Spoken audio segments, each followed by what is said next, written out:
Sports overload. Do, Cassidy Quinn. Hello subscriber, it's me, Cassidy Quinn. If you don't already know, this is a big week in the professional sports world. The NBA finals and the NHL finals are happening at the same time.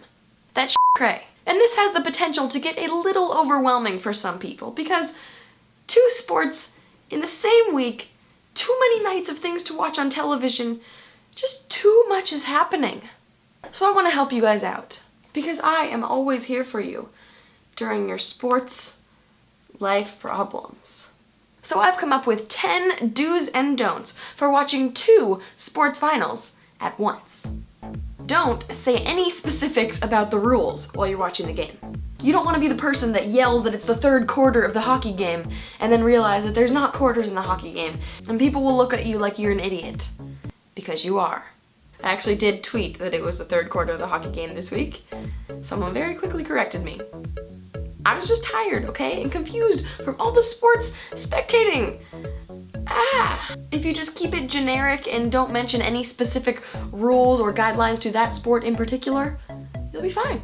Do carry around two sports team outfits in your bag at all times. One for the hockey team you're rooting for, and the other for the basketball team you're rooting for. This way, when you get dressed in the morning, you don't have to remember which sport is playing that night. So you're prepared either way.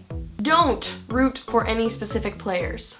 This is just setting yourself up for failure. LeBron James does not play for the Chicago Blackhawks, and you don't want to screw that up. Zdeno Chara is not a member of the San Antonio Spurs. And again, you don't want to look like an idiot. Do set calendar reminders in your phone. You don't want to miss the game, but do set them for an hour before the game starts so that wherever you are, whatever you're doing, you make sure you get home in time. Do not expect to get sleep.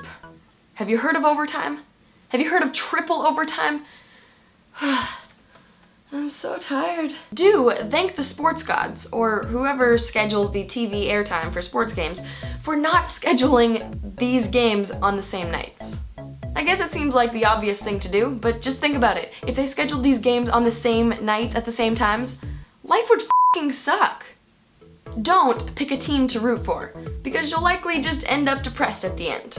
If you don't root for a specific team, you can't be crying at the end when that specific team loses. Have low expectations and you will never be disappointed. This is a really bad lesson for kids. Do make excuses to tell your non-sports friends why you can't hang out for the next week. Telling them that you're just gonna be watching NBA and NHL finals games probably won't cut it, so come up with something a little more creative. Like, tell them that you really need sleep because the baby has been keeping you up all night. They probably will figure out soon that you don't have a baby.